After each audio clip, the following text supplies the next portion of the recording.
헌법재판소가 윤석열 대통령에 대한 파면을 결정. 조기 대선 국면으로 전환한 가운데 국민의힘을 향해 혼란한 상황부터 빠르게 수습해야 한다고 강조한 임명진 전 자유한국당 비상대책위원장, 한나라당 윤리위원회 위원장, 이명박 정부 통일부 통일고문, 새누리당 비상대책위원장 역임. 국민의힘은 현 상황을 극복하기 위해서는 분열된 당을 대통합, 대선에 집중해야 한다고 강조. 임명진 전 비대위원장이 생각하는 탄핵 정국 수습 방안과 조기 대선 전망, 집중 분석합니다. 윤석열 전 대통령의 파면으로 전국이 새로운 국면을 맞았습니다. 60일 안에 대통령 선거를 치러야 하는데요. 임명진 전 자유한국당 비상대책위원장과 얘기 나눠보겠습니다. 인 전 위원장님 안녕하십니까? 네, 안녕하십니까? 네. 윤석열 대통령이 2년 11개월 취임 1060일 만에 파면됐습니다. 12상 비상계엄 이후 122일 만입니다. 이번 헌법재판소의 탄핵 심판 선고 어떻게 지켜보셨나요? 뭐 생각이 다른 분들이 있으시겠지만은 우리나라의 근간이 법치주의 아닙니까? 그러니까 헌법재판소에서 판결한 거를 개인적인 의견과 관계없이 나는 수긍해야 된다고 생각합니다. 네. 더군다나 공적인 책임이 있는 뭐 정당이든지 그런 데서는 더군다나 이렇게 이거에 대해서 이의를 가진다든지 그렇게 하면 안 된다 생각하고요. 근데 개인적으로 한 가지 조금 섭섭한 거는 있는데 각하했으면 더 좋을 뻔했다 생각을 했어요. 네. 이게 지금 국론 분열이 심각하거든요. 탄핵에 대한 찬성과 반대가 수습하기 위해서는 그래도 좋은 방안이 각하가 아니었겠는가 그렇게 생각하는데 헌법재판소에서 그렇게 결정을 했고요. 네. 또 저는 개인적으로는 하야해야 된다고 생각했습니다. 네. 계속해서 주장했어요. 이거는 네. 하야를 해야 하는 것이 맞다. 이 헌법재판소까지 가서 판결을 하면 이 국론 분열을 이거 어떻게 할 거냐. 좀 그런 생각을 가지고 있었습니다. 네. 박근혜 전 대통령에 이어 헌정사상 두 번째 대통령 파면입니다. 보수 정권에서 대통령 탄핵과 파면이 이어졌는데요. 이게 보수 정치의 한계 아니냐 이런 지적이 나옵니다. 이 점은 어떻게 보세요? 글쎄 참 공교롭게도 보수 정권에서 두 번 자기들 정당에서 낸 대통령을 자기들이 탄핵을 한 거거든요. 결과적으로는 옛날에 박근혜 대통령 때도 분당하면서까지도 탄핵을 60여 명이 찬성을 하지 않았습니까? 우리 당에서 네. 보수 정당에서. 그리고 이번에도 탄핵 투표에 사실은 정족수가 8명 정도가 부족을 했는데 10여 명이 들어가서 어쨌든 탄핵안을 통과를 시켰으니까 네. 또 책임이 국민의힘에 있다, 보수 정당에 있다 이렇게 볼 수가 있는데 저는 우리나라의 정당이 크게는 지금 둘이 있잖아요. 더불어민주당하고 국민의힘이 있는데 뭐 다른 정당도 있지만 큰 정당은 그런 정당인데 이 정당의 지금 문제가 우리나라 정당에는 문제가 많다고 생각해요. 네. 더불어민주당을 보면은 172명인데요. 일사불란해요. 예? 꼭 네. 어떻게 보면 저거 납치당한 사람들 같은 그런 분위기가 난단 말입니다. 아니 민주당이 당론으로 결정한 걸 보면 상식적으로든지 법률적으로든지 납득이 안 가는 부분이 있거든요. 네. 172명 중에 그런데 누구 하나 그거에 대해서 반대하는 사람이 없잖아요. 야 이거 뭐 일사불란하다고 해야 좋을지 아니면 꼭 저거 뭐 납치당하는 것 같다. 네. 뭐 스톡홀름 신드롬까지 있는 것 같다. 뭐 그런 생각을 하는데 또 국민의힘을 보면은 또 이게 오합지졸인 것처럼 느껴지는 거예요. 당론으로 정했어도 꼭 반대하는 사람도 나오고 시위도 하고 너무 민주주의적이라고나 할 수 있을지 모르지만은 오합지졸이죠. 사실 네. 어떤 면에 있어서는 결국은 보면은 특별히 이 국민의힘을 보면은 정당이라는 게 이념 중심의 정당이어야 되는데 이 국민의힘에는 그런 부분이 없는 것 같아요. 이념적으로 모였다기보다는 이해 중심적으로 모여 있는 그런 정당이 아닌가 이제 그런 느낌을 지울 수가 없어요. 예. 그러니까 이게 탄핵하는 거거든요. 네. 윤석열 전 대통령 오늘 그 변호인단을 통해서 메시지를 냈습니다. 헌재 결정에 대한 승복 대신에 죄송하고 안타깝다면서 대통령직에서 내려왔지만 여러분 곁을 지키겠다는 각오를 밝혔습니다. 이게 지지층 결집을 위한 메시지 아니냐 이런 해석이 나오는데요. 윤 전 대통령 메시지 어떻게 보셨습니까? 그 옛날에 박근혜 대통령 때도 보면 그런 태도는 아니었던 것 같아요. 네. 사실은 윤석열 대통령이 지금 객관적으로 말하면 유구무원이어야 될 뿐이에요. 아무리 뭐 자기가 이런저런 이유를 대고 긴급 비상계엄에 대해서 그런 얘기를 하지만은 어쨌든 객관적으로 헌법재판소에서 판결이 난 거거든요. 그 네. 이유가 타당하지 않다. 뭐 승복을 할 수 있을지 없을지 모르지만 그러나 받아들일 수 있을지 없을지는 모르지만 개인적으로 그러나 헌법재판소에서 공식적으로 판결하기 때문에 이거에 대해서는 대통령으로서는 책임을 져야 될 수긍을 해야 될 그런 입장이라고 생각하고 네. 거기에 대해서 나는 책임감을 느껴야 된다고 생각합니다.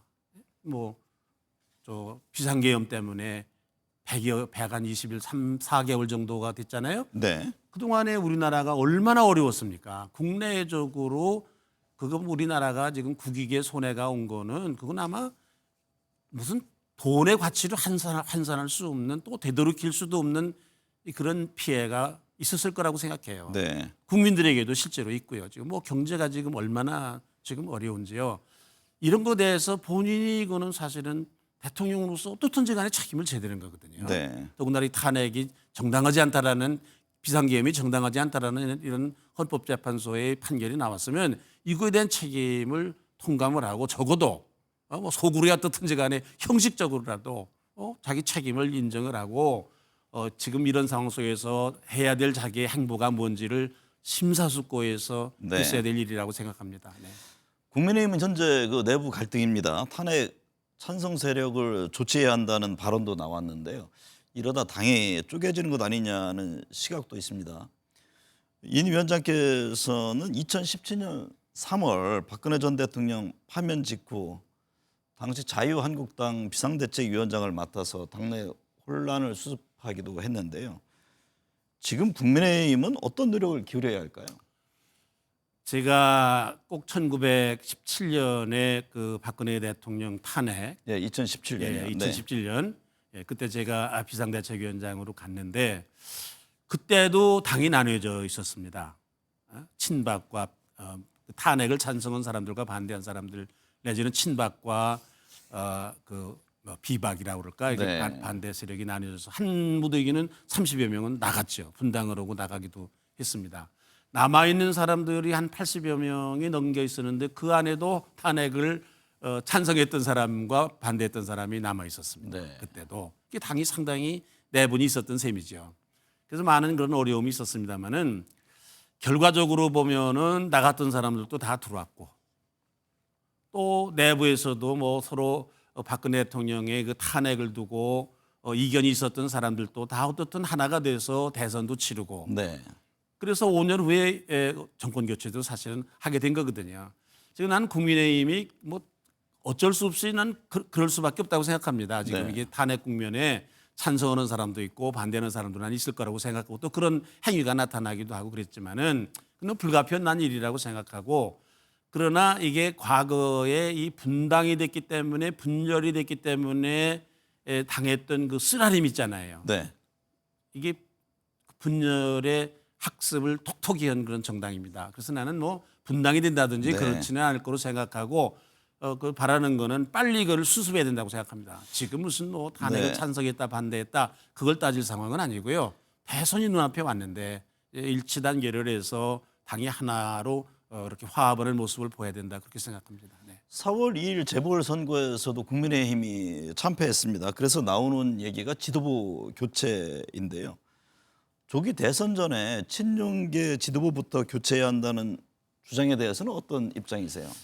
그러니까 그거보다는 뭐 지난번에 선거에서 뭐 얼마 전에 선거에서 패배했다든지 뭐 네. 그런 그 선거에서 패배했다고 얼마 되지 몇 석이 안 되지 물론 의미 있는 선거긴 하지만 그래서 지도부를 교체한다. 그러면 뭐 지도부 교체하다가 맙니다. 그래서 그러지 않아도 뭐 지금 국민의힘이 그동안에 비상대책위원회를 얼마나 많이 만들었습니까? 난 이제는 그거는 아니라고 생각하고요.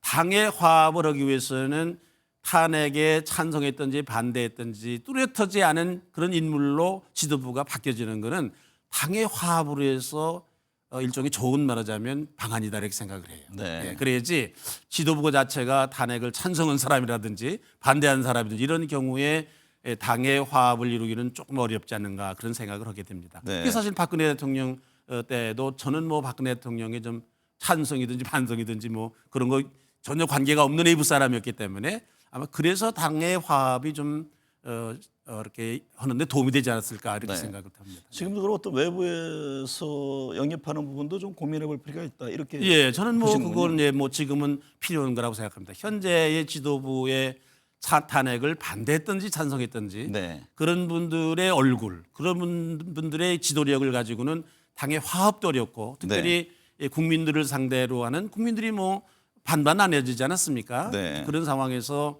그런 얼굴을 가지고서는 대선을 치르기가 어렵지 않을까 그런 생각을 하게 됩니다. 네. 윤 대통령 파면으로 정치권은 이제 대선 체제에 돌입했습니다. 여야 대선 주자들의 움직임이 본격화하고 있는데요.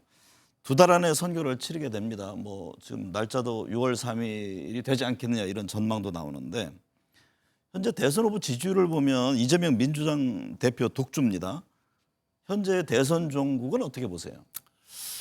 글쎄 뭐 많은 분들이 이거 뭐 선거 해보나마 나온 선거 아니냐. 우리 국민의힘에는 뚜렷한 대선 후보가 없고요. 네. 뭐 절대적인 지지를 받는 그런 후보가 없고요.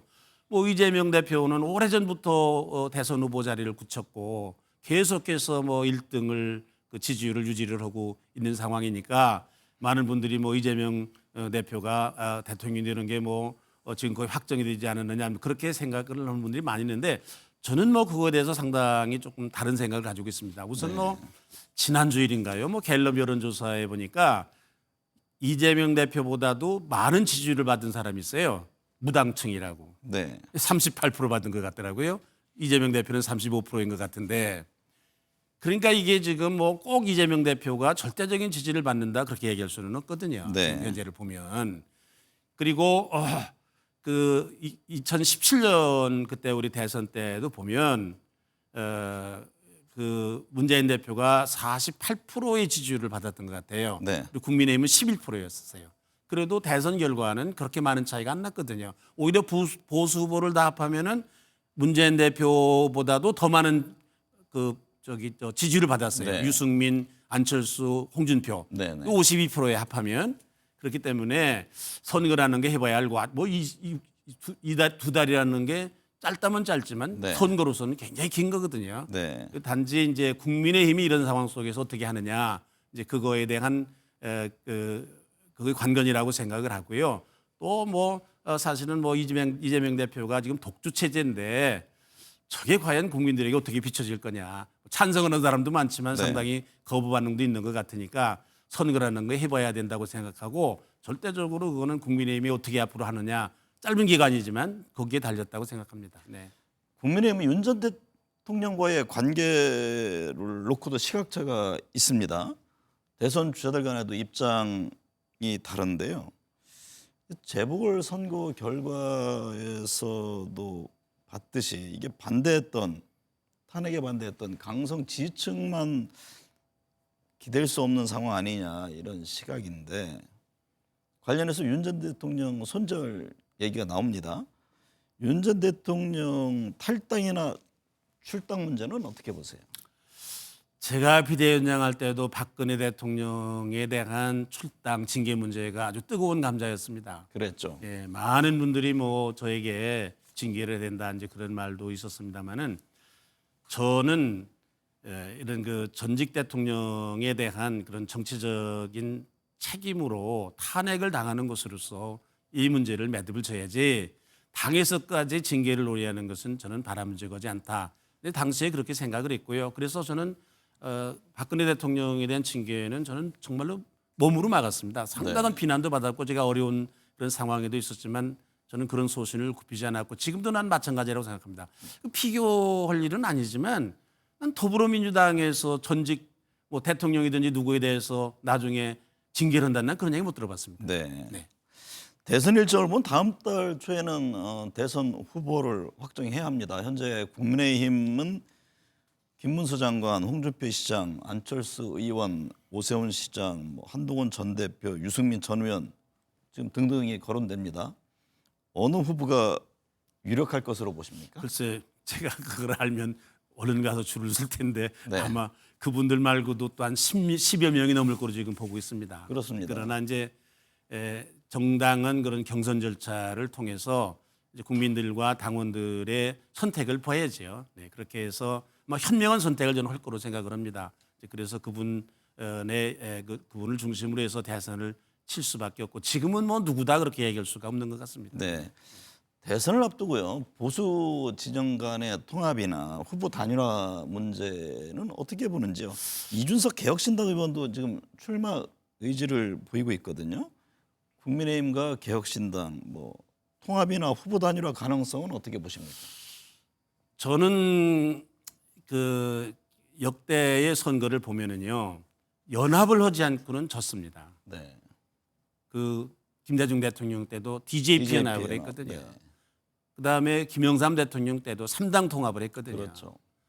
노무현 대통령도 정몽준, 이러나 저러나 뭐 정몽준 단일화했고요. 단일화를 했거든요. 이 단일화를 하지 않고는 저는 그 대타협을 하지 않고는 선거 이기는 일이 상당히 어렵다고 생각을 합니다. 그래서 이제 국민의힘이 앞으로 어떻게 할는지는 모르지만 뭐 민주당은 뭐 그럴 일이 없겠지만은 국민의힘은 뭐 이준석 개혁신당 그 후보도 있고 또 누가 있을지 모르죠 이제 네. 그 밖에서 어떤 사람이 또 어떻게 나올는지 국민적 지지를 받고 나올는지 모르잖아요. 옛날에 네. 뭐 안철수도 그런 입장이었고 사실 윤석열 대통령도 그때는 밖에 있었던 분이죠. 당에 있는 네. 분이 아니고 이제 그러니까 또 무슨 통합으로 봐야 되는 거거든요. 당에서 국민의힘의 절대적인 이번 선거에 저는 굉장히 중요한 그런 그 관건이라고 생각을 합니다. 네. 네. 이번에도 외부 인사까지도 검토해봐야 됩니까? 저는 뭐 외부 인사를 지금 영입한다든지 그거는 너무 늦었다고 생각해요. 네. 결국은 후보가 당에서 나오게 될 텐데 당의 후보가 나오게 될 텐데 정해지게 될 텐데요. 그 다음에 뭐 이준석 후보라든지 또 지금은 모르지만은 해승같이 나타나는 뭐 밖에 어떤 인물이 있다 후보가 있다 네. 그러면은 그거는 뭐 주저없이 단일화를 해야 된다. 그래야 선거에 승산이 있다 이렇게 생각합니다. 네. 더불어민주당은 이재명 대표의 강세입니다. 김병수 전 경남지사, 또 김부겸 전 총리, 김동연 경기지사 등이 지금 후보로 거론되는데 이재명 대표의 독주 흐름에 변화를 줄 수 있을까요? 그렇게 지금 생각하는 사람은 아무도 없는 것 같아요. 네. 누가 후보가 나온다 하더라도 좀 무의미하다. 이재명 대표 더불어민주당은 이미 정해졌다. 그렇게 우리가 봐야 옳은 거 아니겠습니까? 네. 이번 조기 대선에서 가장 큰 변수가 될 요인으로는 어떤 게 있을까요? 지금 뭐 오늘 우원식 국회의장이 제안했듯이 뭐 개헌 이슈 이것도 부각될 것이다 이런 전망들을 하던데요. 지금 사실은 불행한 거는 60일 안에 허겁지겁 대통령 선거를 치러야 되는 일이라고 생각합니다. 네. 그러나 이렇게 보면 87년 체제라는 그 체제 하에서 대통령을 우리가 여러 분 냈는데 한 분도 제대로 이렇게 그 임기를 맞추고 편안한 분이 없는 것 같아요. 지금 뭐 문재인 대통령이 그렇기는 하지만은 자식을 감옥에 보냈다든지 아니면 무슨 뭐 스스로 목숨을 끊는 일이 있었다든지 아니면 탄핵을 당했다든지 아니면 감옥에 갔다든지 이게 결국은 체제의 문제인 것 같아요. 네. 우리 지금 87년 체제가 가지고 있는 헌법의 문제인 것 같아요. 물론 무슨 뭐 그 제왕적 대통령제가 문제라고 그러지만 이번에 우리가 겪어보니까 제왕적 의회 문제도 심각한 문제인 것 같아요. 네. 이게 헌법을 고치지 않고는 안 된다. 오죽 오면은 그 윤석열 대통령이 청와대에 터가 나쁜 모양이다. 터도 옮겨봤잖아요, 용산으로. 그래도 안 되잖아요. 네. 그래서 결국은 이쯤 되면은 우리가 생각해야 될 거는 이게 헌법을 고쳐야 되는 일인데 저는 이번 대선의 최대 이슈가 개헌이라고 생각합니다. 네. 지금 당장은 뭐 우원식 의장은 뭐 당장 내일부터라도 하자 그렇게 얘기했지만은 넌 시간은 상당히 촉박할 거로 생각하고 이재명 대표 같은 유력한 후보가 대선 후보가 있는 상황 속에서는 개헌이라는 게 어렵거든요. 네. 그러니까 이번 후보는 저는 개헌을 약속을 하고 내가 3년 안에 개헌을 하겠다. 그리고 3년만 대통령을 하고 국회의원 선거와 이게 맞추겠다 이 선거 일정을. 네. 그리고 이게 87년 체제를 이거를 대대적으로 고치겠다. 정치 혁명을 하겠다. 국정 개혁을 하겠다. 이런 말하자면 공약을 내걸고 선거를 치러야 저는 그 후보가 대통령이 될 가능성이 있다고 생각합니다. 또 네. 그런 후보가 대통령이 돼야 된다고 생각하는 거예요. 네. 그런 면에서 이재명 대표가 만약 이거를 거부한다 그러면 이번 대통령 선거는 개헌 대 반개헌 세력, 네. 3년 임기 대 5년을 다 하겠다는 후보의 대결로 갈 거고 그 점에 있어서 나는 이재명 대표가 상당한 그런 그 문제가 있다고 상당한 그런 위기가 있을 거로 생각을 네. 하는 거. 그 점에 있어서 국민의힘에 찬스가 있다고 생각합니다. 기회가 네. 있다고 생각합니다. 네. 네, 그래서 이번 대선은 이걸 놓고 해야 된다 이렇게 생각합니다. 네. 개헌 문제를 놓고 해야 된다. 네. 트럼프 미 대통령의 관세 정책 충격으로 전 세계 금융시장이 요동치고 있습니다. 차기 대선을 차분히 준비하면서도 우리 경제에 직격탄이 되고 있는 대외 변수를 챙기는데 소홀히 해서는 안 되겠습니다. 오늘 함께해 주셔서 감사합니다.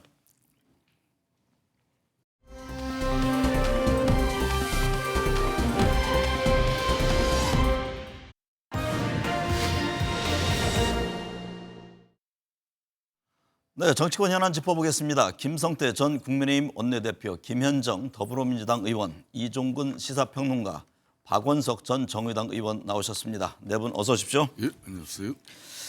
김성태 전 대표님, 윤석열 전 대통령 파면 이후 대통령실 봉황기가 내려졌고 대통령실 홈페이지와 SNS 등도 중단되었습니다. 윤 전 대통령 흔적 지우기가 빠르게 진행되는 겁니까?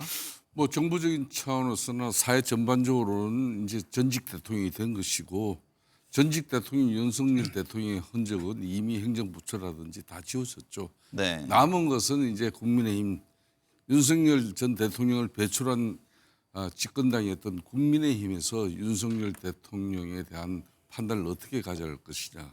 뭐 그 문제가 지금 남아 있죠. 네. 그러니까 이제 총칼 들고 싸우지 않고 말과 정치로 싸우라는 게 정책으로 싸우라는 게 이게 정치인데 타협하지 않는 대통령 권력과 또 정말 과도한 입법 권력이 대충도론 대한민국을 불행하게 만들었고 그 4개월의 불행은 두 번 다시 대한민국이 맞이하지 말아야 될 불행이죠. 네. 그런 측면에서 국민의힘도 뭐 윤석열 전 대통령이 우리가 배출한 대통령이지만은 12.3 비상계엄을 통해서 이미 헌재 재판을 통해서 돌이킬 수 없는 그런 오판을 한 것은 이제 뭐 더 이상 확인된 마당이니까 이 부분에 대해서 이제 국민의힘도 청산할 건 청산하면서 새로운 정치 쇠로로서의 면모를 네. 보여야 된다고 봅니다. 김현정 의원님, 윤 전 대통령 지금 일반인 신분이 됐습니다. 당연히 예우도 확연히 달라지겠죠? 네, 그렇습니다. 그러니까 대통령이 이제 대통령 재직 시절에 국가의 중대한 기밀을 많이 다뤘기 때문에 경비와 경호에 대한 예우는 그대로 최대한 10년 동안 이제 유지가 되는데요. 그 외 나머지 모든 대통령으로서의 예우는 다 박탈이 됩니다. 대표적인 게 연금이 이제 박탈이 되고요. 그다음에 비서관 3명과 운전기사 1명도 이제 지원을 받을 수가 없고, 그다음에 이제 서거시에 돌아가셨을 때 국립묘지 안장될 수 있는 그런 권한도 지금 박탈이 되고요. 그리고 무엇보다도 이제 형사상의 불소추 특권이 없어집니다. 그렇기 때문에 그 대통령은 재직 중에 내란 외환의 죄를 짓지 않고서는 소추되지 아니하는데 그게 이제 풀렸기 때문에 네. 또 체포 과정에서의 공무집행 방해라든지 또 명태균 게이트와 관련된 공천 개입, 이권 개입이라든지 또는 최상병 수사 외압과 관련된 그 수사의 이제 대상이 되었다는 점에서 이제 많은 변화가 지금 있는 것입니다. 네. 이종건 평론가님, 윤 전 대통령 부부 아직 관저에 머물고 있습니다. 박근혜 전 대통령은 탄핵 선고 56시간 만에 나왔습니다. 윤 전 대통령 한남동 관저에서 언제쯤 나올 것으로 보세요? 언론마다 좀 보도 방향이 내용이 분분합니다. 일부 언론에서는 어제 당장 나올 수 있을 것이다라고 예상한 반면에 3, 4일 더 걸려서 다음 주 초중반이다라는 언론들이 나오고 있습니다. 박근혜 전 대통령과 다른 점은 박근혜 전 대통령은 사저가 당시에 삼성동의 단독주택이었어요. 그런데 지금 윤 대통령이 당장 돌아갈 수 있는 곳은 공동주택, 그러니까 그 아파트거든요. 아까르비스타 서초동에. 그렇기 때문에 일단 박탈된 예우 중에 하나 남아 있는 게 경호입니다. 전 대통령에 대한 어떤 경호를 하려면 최소한 공간이 필요한데 지금 아크로비스타라는 아파트에서 함께 사는 주민들의 어떤 불편도 있고 하니까 상당히 지금 고심하고 있는 것 같습니다. 네, 박원석 전 의원님, 윤 전 대통령 원래 살던 서초동 아파트 아크로비스타로 가느냐 아니면 제3의 장소로 가느냐 이제 견해가 분분한데요. 무작정 관제에 오래 머물 수도 없는 상황이잖아요. 그럴 경우 자칫 또 헌재 선고에 대한 불복으로도 빚을 수 있는 것 아니냐 이런 또 지적이 나올 수 있고요. 어떻게 보세요? 오늘로 이제 탄핵 3일째인데요. 박근혜 전 대통령 앞서 이제 말씀 나누셨지만은 3일째 되는 날 사저로 옮겼습니다. 그게 이제 법에 정해진 바는 없는데 이제 전례를 감안한다면 지금쯤은 이제 사저로 나갈 준비를 해야 되는데 네. 아직 그에 관한 준비를 안 한 것 같아요. 박 전 대통령 시절에도 마찬가지였는데 이번에도 탄핵이 기각될 거다. 너무 과하게 확신하는 바람에 그에 대해서 아예 준비조차 하지 않았던 것 같고요. 지금 아크로비스타 이제 공동주택이다 보니까 이제 경호나 이런 문제에 단독주택하고는 다른 여러 가지 문제들이 있을 수 있습니다. 그래서 시간이 좀 더 걸리는 건 감안하더라도 일단 가급적 빠른 시일 내에 옮기는 게 저는 맞다고 보고요. 네. 그리고 지금 탄핵 이후에 관저에서 뭐 국민의힘 의원들을 독대한다든지 이른바 이제 관저 정치 얘기가 나오는데 부적절하거든요. 지금은 어쨌든 그 탄핵이 이루어졌기 때문에 탄핵 결과를 겸허히 수용하고 또 국민들한테 진심 어린 그 사과에 마음을 갖고 그리고 자중하는 게 바람직한데 뭐 당을 향해서 그런 식의 메시지를 내는 게 어떻게 보면 이제 탄핵된 대통령이라는 그런 처지를 좀 잊은 거 아니냐. 네. 가뜩이나 이렇게 관저를 비우는 것도 오래 걸리는데 그 관저에서 일종의 뭐 관저 정치 얘기가 나오는 거 전혀 바람직하지 않다고 생각합니다. 김성태 대표님, 헌법재판소가 윤 전 대통령에게 불리한 사실관계들을 대부분 인정했잖아요. 형사재판에 어떤 영향을 미칠지 주목되는데요. 조만간 재판이 이어지는 내란죄 문제는 어떻게 보세요? 그렇습니다. 서울중앙지법에서 이제 1심 형사 25부에서 이제 이 내란죄 수사 재판이 진행됐지 않습니까? 네. 이 재판부는 지난번 구속 취소 결정을 한 그 재판부예요. 그 재판 그때 구속 뭐 이 기간 계산 셈법 잘못해가지고 이제 비록 이제 자유의 몸은 됐지만은 네. 그 재판장은 이제 공수처에 이제 이런 수사 헌법과 법률에 명시되지 않은 이런 수사 기관이 수사를 해서 공소 제기 요구하고 검찰이 기소한 이 내용을 어떻게 이제 판단을 해야 될 것이냐. 사실상 상급심에서 판단을 해달라 그랬는데 이 그런 핵심 내용, 그러니까 내란죄의 핵심 내용 검찰의 진술 조서를 이번에 헌재 심판에서 거의 다 인정을 해버렸어요. 네. 그 자체를 뭐 또 자신들이 위법한 사안 아니고 헌재가 인정한다 그랬기 때문에 앞으로 실질적으로 이제 법원에서 형법상 형사 재판을 받는 윤석열 대통령 전 대통령 입장에서는 대단히 이제 어려운 시간을 많이 맞이하게 돼 있죠. 네. 뭐 그 결과는 판결 뭐 1심 이제 재판이 많이 진행되고 난 이후에 선고로서 이제 판단되겠습니다만 앞으로 갈 길은 상당히 험난하다고 보고 있습니다. 김현정 의원님, 김건희 여사 관련한 수사도 수당국의 속도를 낼 것으로 보이는데요.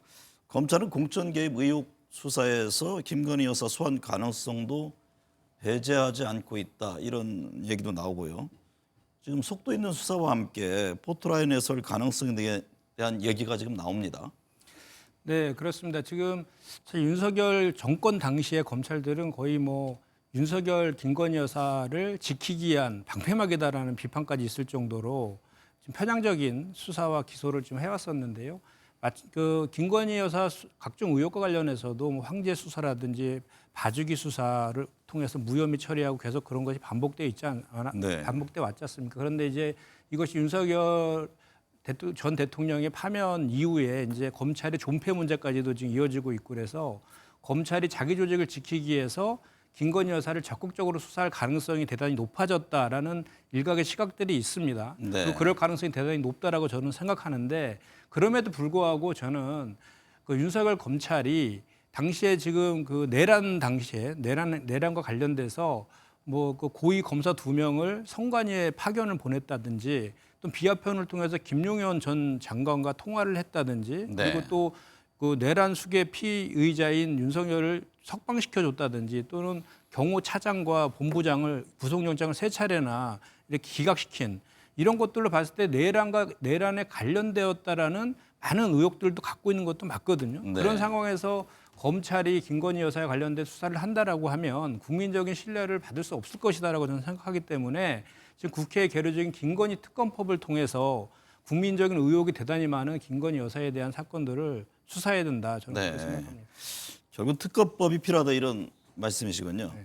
이중근 평론가님, 그 명품백과 도이치모터스 주가 조작 관련한 재수사 문제는 어떨까요? 얼마 전에 도이치모터스 주가 조작 관련자에 대해서 대법원에서 최종 그 유죄 판결 확정지었잖아요. 네, 그렇습니다. 재수사 이루어질까요? 재수사가 이루어질 가능성이 높아 보입니다. 네. 왜냐하면 공교롭게도 4월 4일 그러니까 헌법재판소에서 탄핵 심판 선고가 있기 하루 전날 도이치모터스와 관련해서 주모자가 아니라 전주 그러니까 김건희 여사와 같은 입장인 계좌를 건네서 그 계좌를 통해서 도이치모터스 주가 조작을 이루게 한 전주 손모 씨에 대한 지금 형이 대법원에서 확정이 됐습니다. 사실 그간 김건희 여사의 그 도이치모터스 사건과 관련돼서 손모 씨가 사실 어떤 의미에서는 방어적인 어떤 역할을 했거든요. 왜냐하면 1심에서 무죄가 나왔기 때문입니다. 근데 2심에서 검찰이 방조죄, 가담죄가 아니라 방조죄라는 공소장 변경을 통해서 2심에서 유죄가 나오고 대법까지 확정이 됐거든요. 네. 물론 지금 김건희 여사의 그 도이치모터스 재수사가 이루어지지 않았던 건 손모 씨는 문자 메시지를 통해서 확실하게 이 조작을 인지했다라는 점을 재판부가 인정을 했는데 지금 김건희 여사에게는 이 주모자들과 직접적인 어떤 정황 그러니까 이런 상황을 인지했다는 정황이 없다라는 겁니다. 하지만 지금까지의 도이치모터스 수사를 보면 문재인 정부 시절부터 사실 수사를 시작해서 지금에 이르렀지만 이제 대통령에서 물러나면서 방어막이 사라졌다. 그러니까 네. 방어 논리조차도 이제 사라진 게 아니냐. 이 부분과 관련돼서 검찰 일부에서도 미진한 부분이 분명히 있다라고 하는 수사팀의 그런 어떤 항의도 있었고 하니까 이 부분만큼은 국민적 의혹의 문제에 초점을 맞춰서 이 문제만큼은 또 해소해야 되는 게 아니냐라는 그런 의견을 받아들일 가능성도 있습니다. 박원석 전 의원님, 예. 방금 이제 김현정 의원이 말했듯이 야권 김건희 여사 의혹 관련해 특검법을 재추진하겠다는 입장입니다. 김 여사 특검법이 만약에 통과될 경우에 이번에는 거부권 행사가 만만치 않을 것이다 이런 전망이 나오는데요. 이 부분이 대선 전국의 변수가 될까요? 저는 변수가 될 가능성이 높다고 봅니다. 이제 그 동안에는 어쨌든 여야 합의가 없었다는 이유로 이 특검법이 통과돼도 이제 대통령이나 대통령 권한대행이 거부권을 행사했고 또 제2 올라가도 또 부결됐고 이제 이게 반복이 됐었는데 이제 앞서 말씀이 주셨지만 이제 방어막이 사라졌습니다. 사실 그 동안에 대통령에 대한 불소추 특권을 김건희 여사도 함께 누리고 있었거든요. 네. 때문에 이제 더 이상 검찰이 김건희 여사에 대한 수사를 미룰 리도 없고 그리고 국민의힘이 과거처럼 이 김건희 여사를 향한 이 특검법을 결사적으로 방어할 이유도 없어졌다고 생각합니다. 더더군다나 이게 이제 대선 전국에서 하나의 이슈가 돼서 어떻게 보면 민심에 영향을 미칠 수 있는 네. 그런 어떤 쟁점이 될 가능성이 높거든요.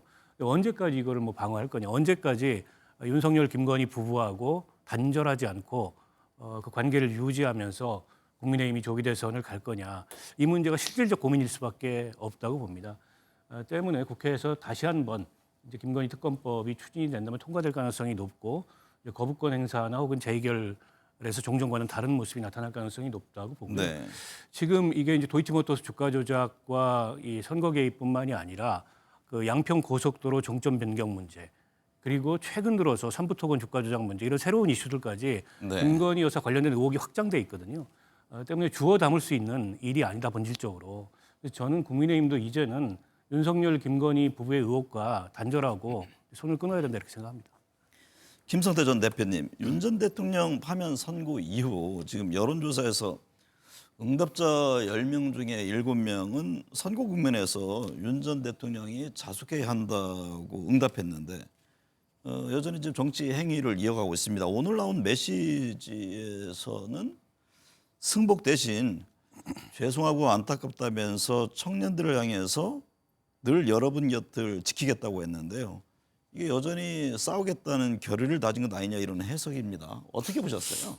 저는 2017년 당시 3월 10일 박근혜 대통령 당시 탄핵과 또 이번 윤석열 대통령 파맥 또 탄핵 이 과정을 갖다 참 누구보다도 세심하게 관찰하고 지켜봤습니다. 네. 당시도 최순실 국정조사 청문특위위원장을 하면서 또 윤석열 대통령이 당시 박영수 특검의 특검 팀장으로서 그 박근혜 주변의 그 국정농단 대해서 특검을 정말 해나가는 그 상황을 제가 면밀하게 또 지켜봤고요. 왜 제가 이런 이야기를 하는가 하면은 이번에 대통령 파면으로 가장 큰 충격과 상처를 입은 것은 대통령 내 자신들이 아니라 사실상 보수 진영의 그 많은 국민들입니다. 네. 두 번 다시 대한민국 헌정 역사상 20년 만에 대통령 3사람이 탄핵을 맞이하는 이 불행한 역사가 어디 있습니까? 세계 10위권의 경제 대국이고 세계 6위권의 수출 경쟁력을 가진 그런 대한민국이 저는 그런 측면에서 박근혜 대통령 경우에는 당시 이제 탄핵당하고 파면당함으로써도 상당히 본인은 이제 안타깝고 어려운 여러 가지 마음이 있었지만은 현재 심판 과정에서도 그냥 모든 게 내 탓이고 자신의 책임으로 이렇게 기계를 지어진 그런 모습.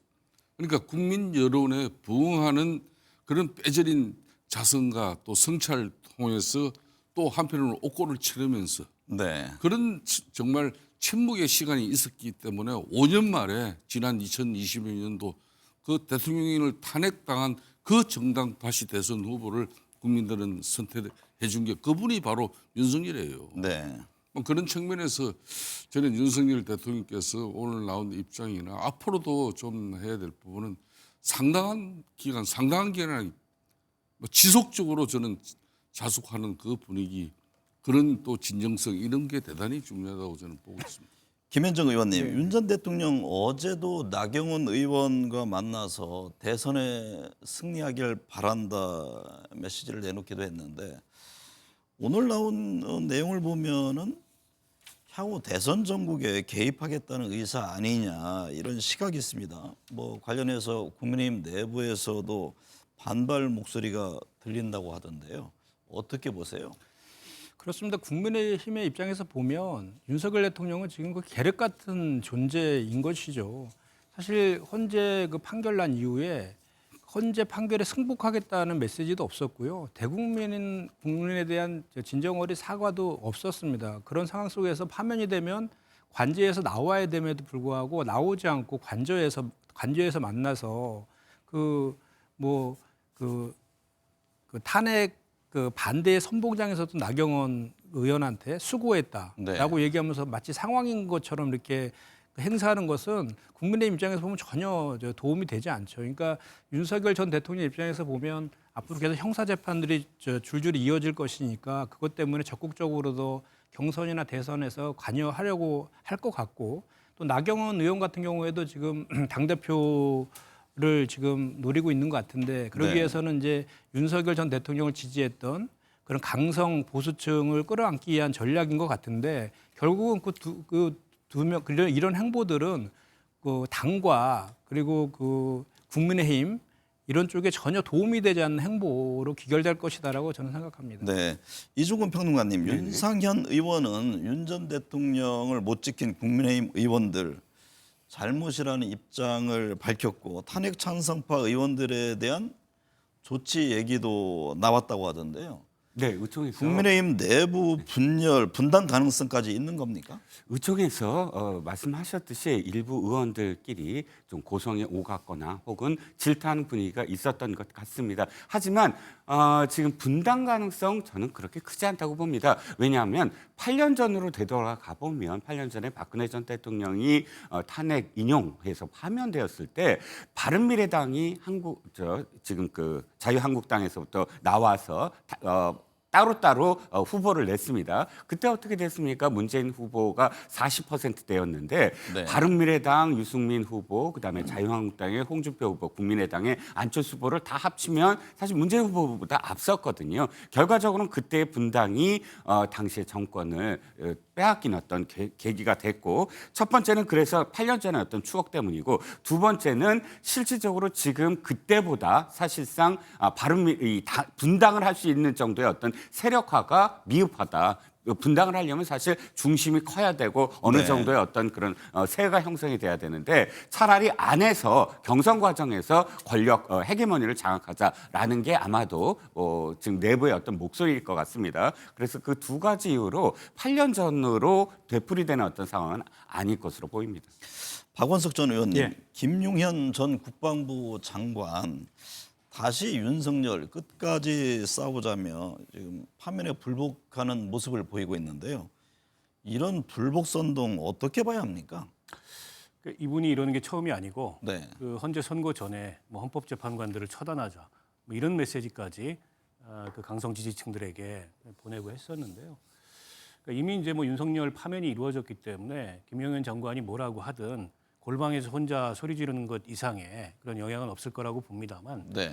내란 주요 임무 종사 혐의로 구속돼서 지금 재판받는 처지에서 헌법재판소의 파면 결정에 또다시 이런 식으로 불복한다는 게 또 다른 형태의 내란 선동이 될 수 있다, 이런 지적이 있습니다. 그로 인해서 별도로 수사를 받거나 기소받지 않더라도 지금 현재 진행 중인 본인 재판에서 굉장히 불리한 요소로 작용할 수가 있어요. 이른바 이제 개전의 정이 없다.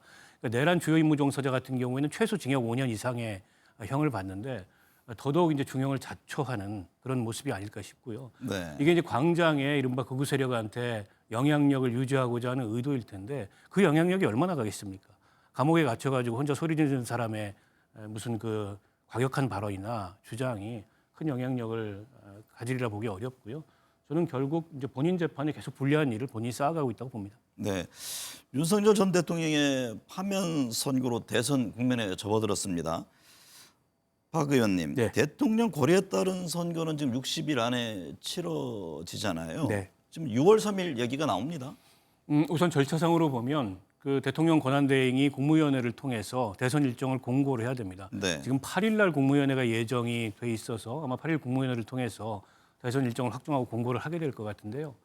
전례로 봤을 때 60일이라는 짧은 기간 내에 대선이 치러지기 때문에 60일 이내에서 이제 가장 늦은 날로 대선 날짜를 보통 정합니다.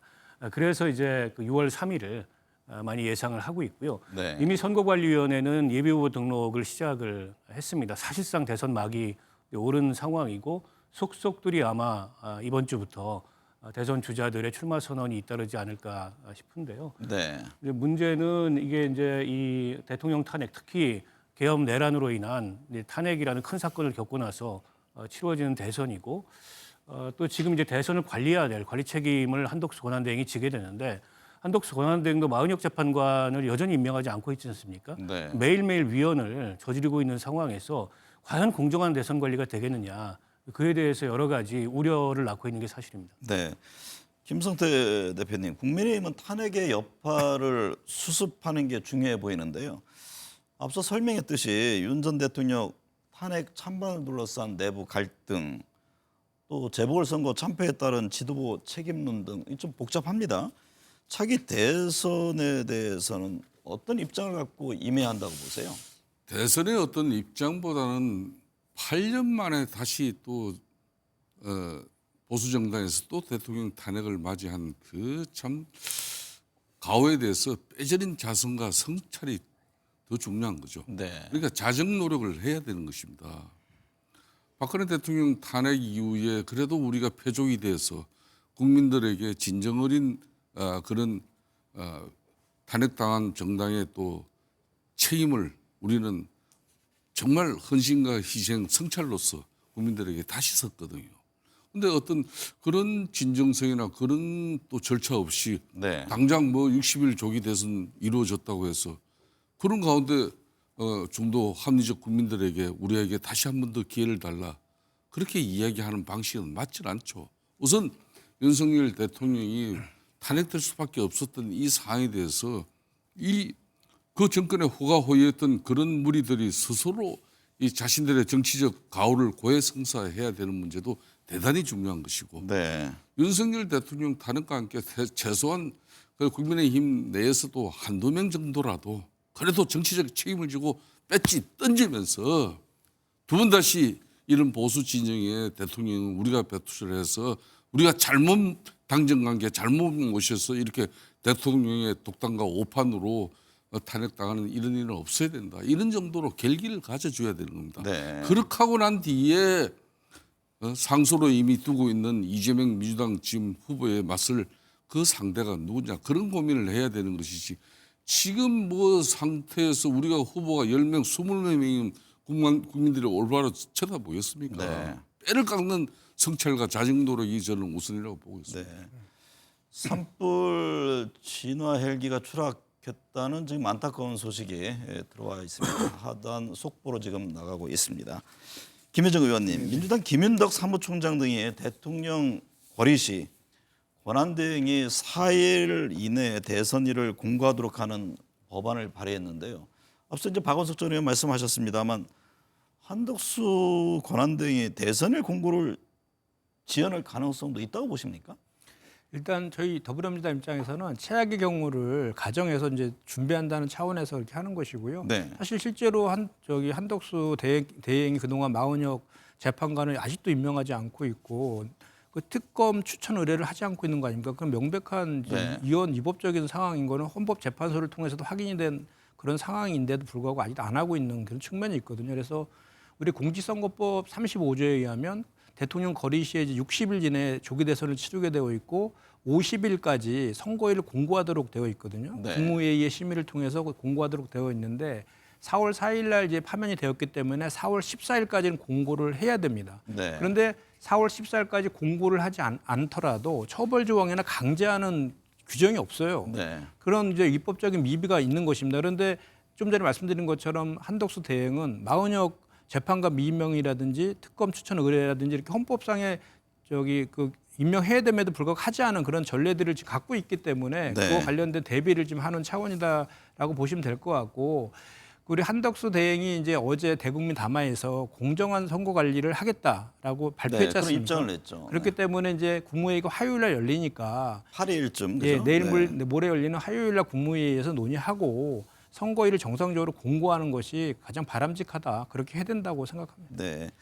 이종근 평론가님, 국민의힘에서는 대구 경북 TK 주자들의 출마 선언이 이어졌는데 특별한 이유가 있을까요? 지금 대선 출마를 시사한 홍준표 시장, 이철우 지사 모두 탄핵을 반대한 이른바 반탄파였는데. 일단 이 정당의 대주주라고 한다면 사실 TK라고 할 수가 있지 않겠습니까? 지금이야 뭐 많은 어떤 책임 다운도 많이 들어오고 했지만 원래 뭐 3당 합당 시절부터 따져보면 영남권 당원들이 사실 굉장히 많습니다. 포지션이. 그렇기 때문에 보통 대구나 경북도지사, 대구시장 이렇게 출마하는 분들은 대권의 꿈을 언제나 갖고 있었어요. 8년 전에 2017년에도요. 김관용 경북도지사가 출마 선언을 하고 사실 뭐 컷오프 됐지만 출마를 했었습니다. 그런데 이번엔 조금 TK에서 탄탄파 그러니까 반탄파가 많이 나올 수밖에 없었던 건 네. 지난번에 박근혜 전 대통령을 배출했던 어떤 TK 입장에서 큰 혐의가 제대로 없는데도 불구하고 라고 생각을 하고 있어요. 그래서 박근혜 전 대통령을 우리가 모시지 못했다. 그러니까 그 당시 인용하는 어떤 파면당하는 상황을 맞이했다. 그래서 윤 대통령 역시 뭐 잘했다 못했다를 떠나서 또다시 똑같은 어떤 그런 그 아픔을 되풀이할 거냐라는 분위기가 좀 있었어요. 그렇기 때문에 아마도 그런 집회에서 이철우 지사가 나가서 뭐 애국가 노래를 부르고 이런 데서 약간 뭐 주목을 받고 이런 부분들이 뭐 홍준표 시장이야 원래부터 이 후보에 그러니까 대선에 나올 뜻이 있었던 분인 거를 감안을 한다면 뭐 이철우 지사가 이번에 나오는 것이 약간 눈길을 모은다라고 할 수가 있겠죠. 김성태 전 대표님, 대선 주자로서 이재명 대표의 존재감이 단연 독보적이니까 보수 진영 고민도 만만치 않을 것 같은데요. 한동훈, 유승민 등 찬탄파에 이어 일각에서는 한덕수 권한대행의 출마 가능성까지 거론하고 있던데요. 이번에도 외부에서 영입할 그런 가능성이 있는 겁니까? 저는 뭐 지금 상황에서는 또 뭐 지난 2022년 대선을 준비한 그때 당시에 뭐 셀럽 중에 한 사람인 윤석열 당시 전 검찰총장 같은 이런 국민적 지지를 받고 있는 그런 사람이 없죠. 지금 현재는. 이게 이제 아무리 뭐 60일밖에 남지 않은 조기 대선이라 하더라도 국민적 어떤 그런 대중적 인지도나 일정 부분 호감, 지지도가 있어야 뭐 특정 정당에서 영입을 통해 가지고 그 주자를 세울 수가 있는데 네. 그런 측면에서 애보에서 지금 현재 바로 영입하기는 이번 대선에서는 어려울 것 같아요. 그런 측면에서 이제 지금 현재 기존에 많은 이제 뭐 이 대권 주자들이 있습니다만은 또 이제 강력 단체장들 같은 경우도 내년 6월 1일 지방선거가 지방선거가 있죠. 내년 자신의 6월. 정치적 또 이 체급을 올리는 그런 또 하나의 이 과정으로 이 대선을 바라보는 그런 시각도 있을 거예요. 네. 그렇지만은 이제 왜 한덕수 지금 현재 근한 대행까지 출마 가능성 이야기가 나오느냐 이런 거죠. 이런 이제 뭐 당 내적으로도 이제 뭐 홍준표, 김문수, 한동훈, 뭐 오세훈 시장, 뭐 이런 안철수 이런 분들이 다 중지가 모아져 가지고 지금 이 세술은 세부대의 새로운 어떤 대한민국의 새로운 헌법, 새로운 시스템 안에서 우리가 새로운 리더십을 확보해야 된다. 그런 네. 측면에서 보수 정당인 국민의힘은 자신의 기득권을 다 내려놓고 뭐 한덕수 같은 그런 대응을 이렇게 세워가지고 그분의 임기도 1년 내지 2년. 그러니까 개헌을 가장 목적으로 하고 새로운 리더십을 만드는 그 과정까지만 단기간적인 대통령을 만들어 봐는 그런 전략적 고민이 있죠. 그런 측면에서 이제 한덕수 권한 대행의 출마 가능성까지 이렇게 좀 점검을 하고 있습니다만은 이건 기존에 거듭 이야기하지만은 이 대선 주자들의 엄청난 자신의 포기 또 자신의 어떤 헌신이 뒷받침돼야 또 그런 그림을 만들 수가 있는데 저는 쉽지 않을 것 같습니다. 김현정 의원님, 선거에서는 이제 여러 인물이 경쟁하면서 자연스럽게 국민의 관심과 지지를 얻는 이른바 이제 컨벤션 효과라는 게 있잖아요. 네. 주자들 간의 이제 치열한 경쟁 또 뭐 예측 불가 이런 등등의 요소가 될 텐데 이게 민주당보다는 국민의힘 후보 선출 과정에 관심이 쏠리는 것 아니냐 이런 시각이 있잖아요. 그 점은 어떻게 보세요? 그러니까 일단 그 관심이 높아지긴 할 것 같은데요. 그것이 국민의힘의 대선 승리에 긍정적으로 작용할 것인가에 대해서는 의구심이 있습니다. 그러니까 정상적인 그런 대선 과정이라면 컨벤션 효과가 당연히 있을 것인데 지금은 윤석열 전 대통령의 파면 때문에 생기는 지금 경선이기 때문에 그 네. 정상적일 때는 상황이 많이 틀릴 것이다. 그리고 경선 기간도 60일에 이거 30일 안에 경선을 치러야 되는 것이잖아요. 60일 조기 대선이기 때문에 그래서 대단히 컨벤션 효과는 제한적일 것이다라고 보고 오히려 이제 국민의힘의 후보들의 구도를 보면은 탄핵 찬성파와 탄핵 반대파로 나눠져 있잖아요. 네. 그런 그 찬반의 후보들이 서로 그 경선하는 과정에서 대단히 그 이전 투구하는 그 모습들이 많이 연출될 것이고 그것이 경선 이후에도 휴유증으로 갈등의 요인으로 작용할 가능성이 저는 되게 높아 보입니다. 그래서 네. 만약에 탄핵에 찬성했던 후보 측에 당선되더라도 강성 보수층의 지지를 이끌어내기가 쉽지 않을 것이고 또 탄핵의 그 탄핵 기각을 주장했던 후보가 된다라고 하면 또 중도나 합리적 보수의 지지층을 확장시키는데 또 한계가 있기 때문에 네. 이래나 저래나 지금 국민의 입장에서는 지금 현재 거론되는 후보들만 두고 본다라고 하면 진퇴양난의 그런 상황에 빠져 있는 것 아닌가 이런 진단을 좀 해봅니다.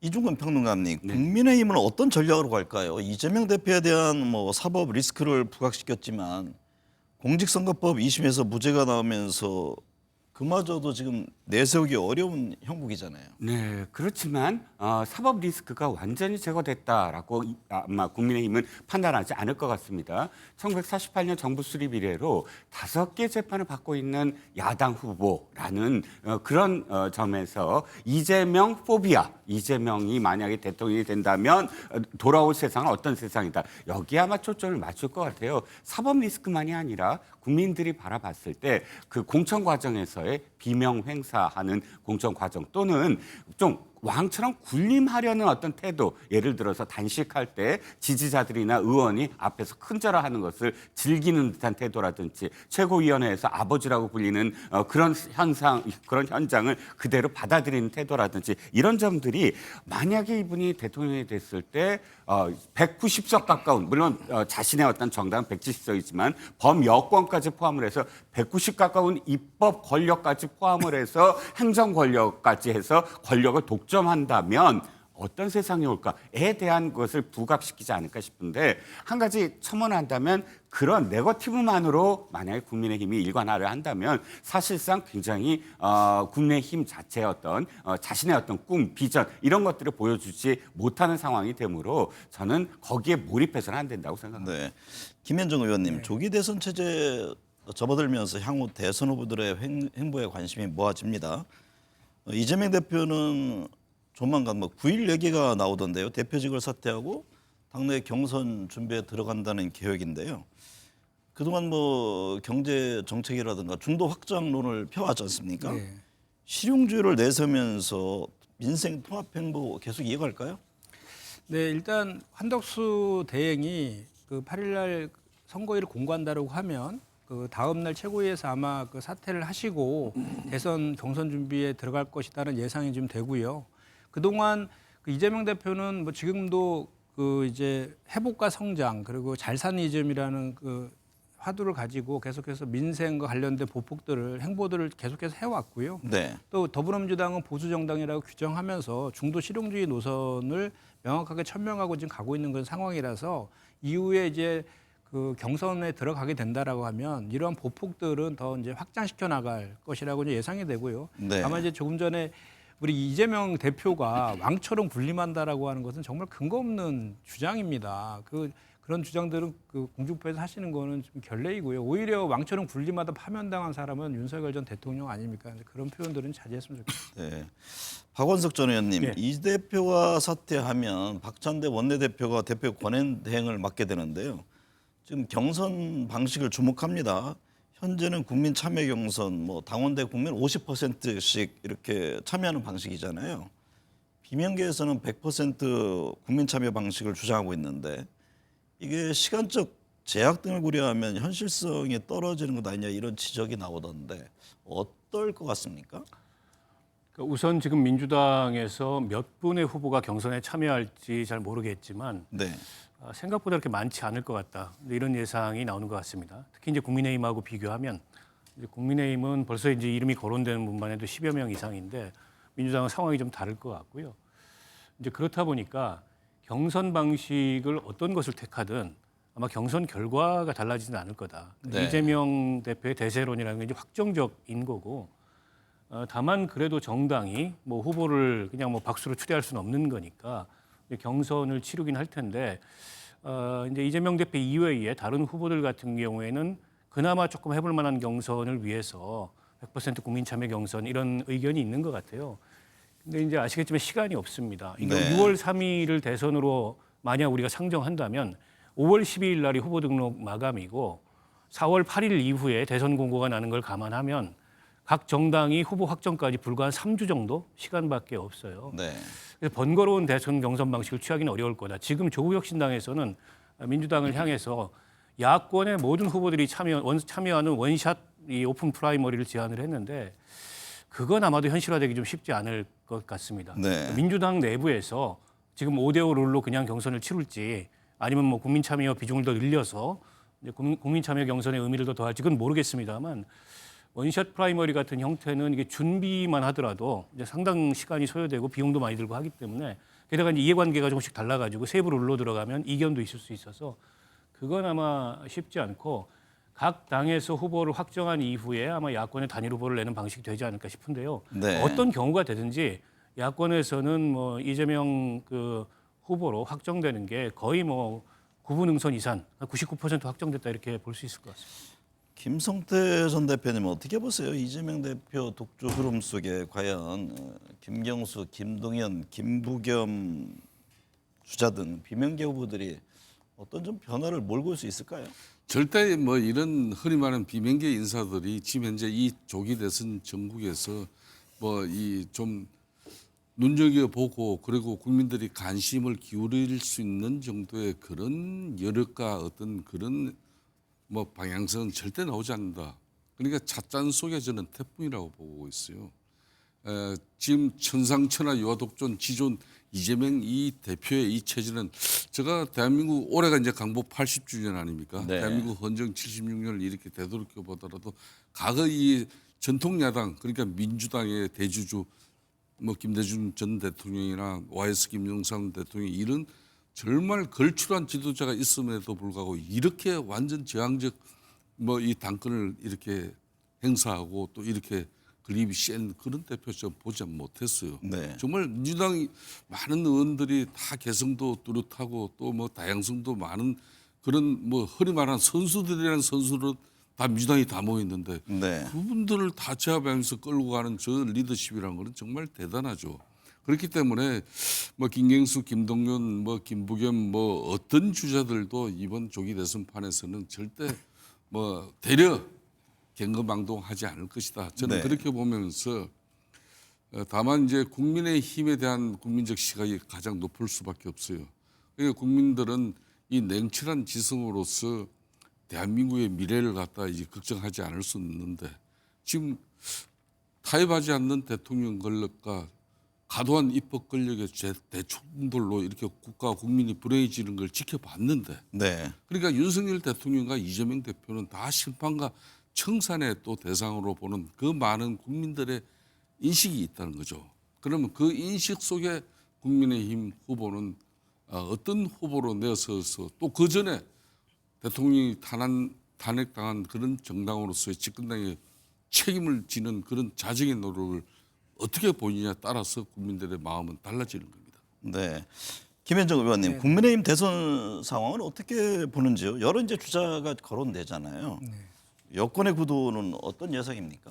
네, 먼저 우리 이재명 대표에 대해서 천상천하 유아독존 뭐 상황 이런 표현들을 계속 하시는데 저는 사실 그렇게 이재명 대표를 누가 키웠는지 좀 반문해 보고 싶습니다. 사실 그동안 윤석열 전 대통령 취임한 이후부터 국정 과제가 돼버렸어요. 이재명 때리기가.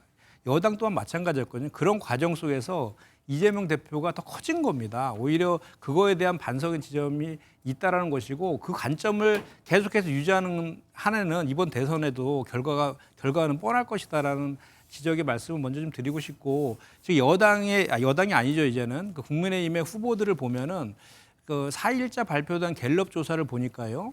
그 대선 후보 적합도 조사에서 이재명 대표가 34%가 나오고 김문수 이제 저 장관이 9%가 나오고 한동훈 전 대표가 5%, 홍준표 그 시장이 4% 이런 순위로 나오는데 이 흐름은 국힘의 지지자 입장에서도 김문수 24%, 한동훈 12%, 홍준표 9% 이렇게 나오거든요. 그리고 보수층에서도 김문수 20%, 한동훈 8%, 홍준표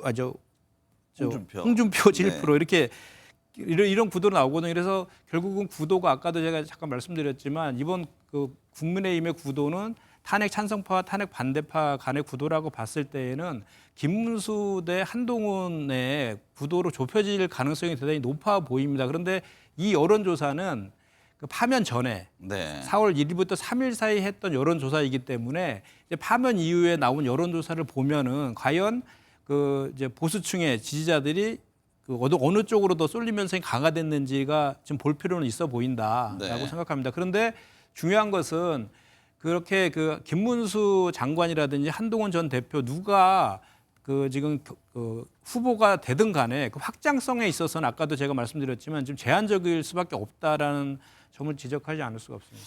이중근 평론가께서는 어떻게 보세요? 국민의힘 이번에도 현재 거론되는 주자들 외에 다른 인사 외부 영입 가능성 있습니까? 네, 의원님께서도 말씀하셨지만 사실 이 구도 그러니까 경선 구도는 찬탄, 반탄 이렇게 될 것 같아요. 그런데 내부에서 걱정하는 분위기가 혹시나 이것이 너무나 격화돼서 굉장히 분열로 가게 되면 국민들이 이게 대통령 어떤 책임을 져야 되는 대통령과 함께 책임을 져야 하는 정당이 내부 분열로 저런 모습까지 보인다. 이렇게 될까 봐 아예 이런 어떤 탄핵 탄핵과 무관한 좀 더 외부에서 거리를 뒀던 인사를 영입해야 되지 않는가라는 목소리가 그래서 나오고 있고요. 그래서 또 지금 한덕수 국무총리 권한 대행 얘기까지 나오고 있는 것 같습니다.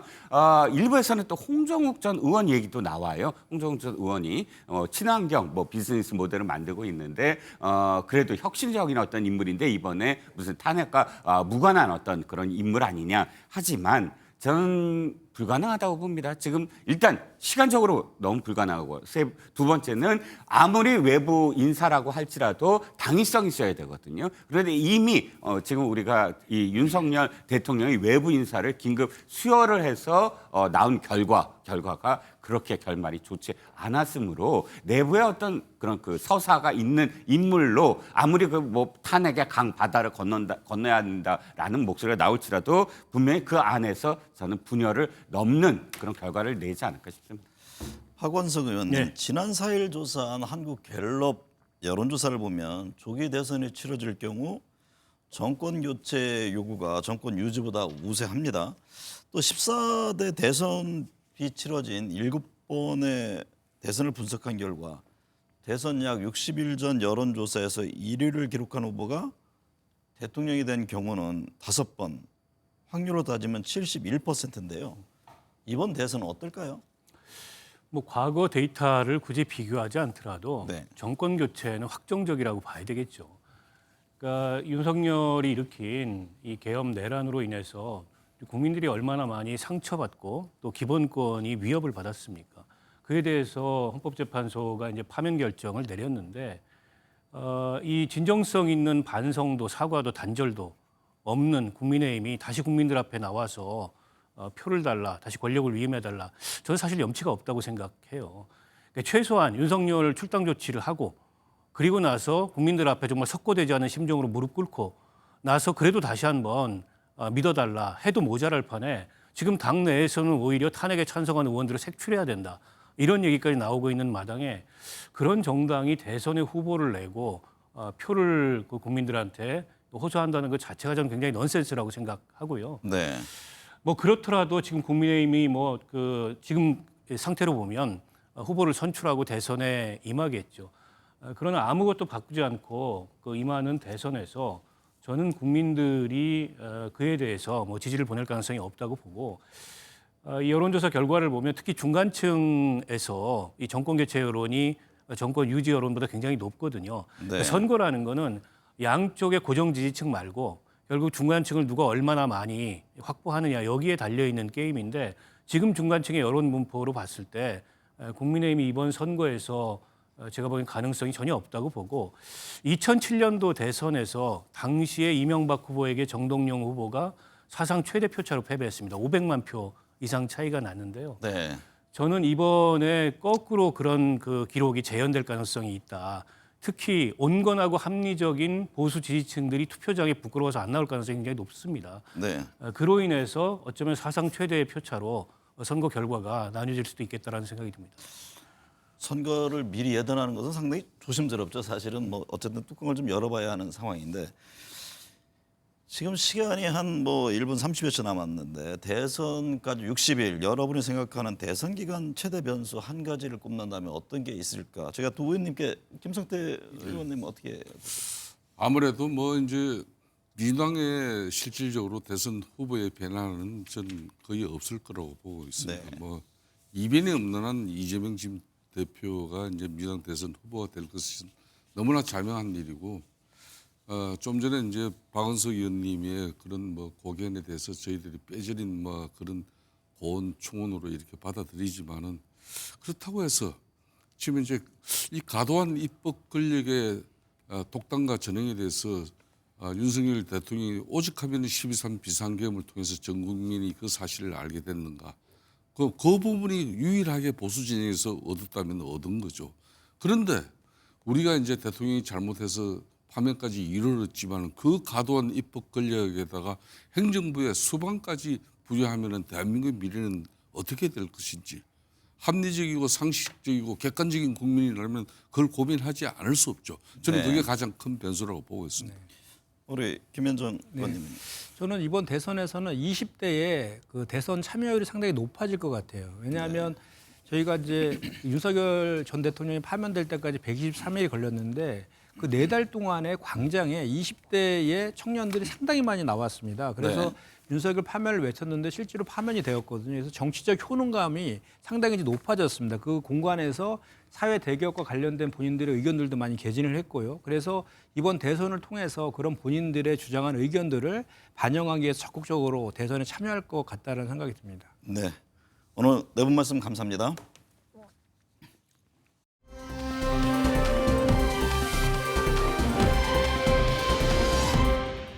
윤석열 전 대통령이 2025년 4월 4일 파면됐습니다. 취임한 지 2년 11개월, 12.3 계엄 사태 122일 만의 일입니다. 국민 신임을 배반한 내란 혐의, 헌법 유린에 대한 책임입니다. 시민들은 유혈 사태 없이 민주주의 회복력을 전 세계에 보여줬습니다. 이제는 통합과 화합, 반성과 도약의 시간입니다. 무너진 국격, 비상식적인 행태, 제도적 흠결 등 성찰 속에 전화위복의 기회가 돼야 합니다. 21세기 대한민국에서 왜 이런 어처구니 없는 일이 벌어졌는지 각 주체들의 책임과 반성, 스스로 내적 변화가 우선돼야 합니다. 지난 대선 당시 한쪽은 영웅, 한쪽은 악마화 되어간 상황에서 언론은 어떤 위치에 있었는지 먼저 성찰합니다. 검찰과 감사원 등 권력기관과 행정주체들은 윤 전 대통령 집권 기간 동안 어떠했는지 되돌아봐야 합니다. 정치권과 사법부의 변화는 제도적 개혁이 수반돼야 합니다. 안에서부터의 변화가 있어야 외풍의 상처를 덜 받습니다. 선택이 아닌 의무의 시간이기도 합니다. 시청해주신 여러분 감사합니다.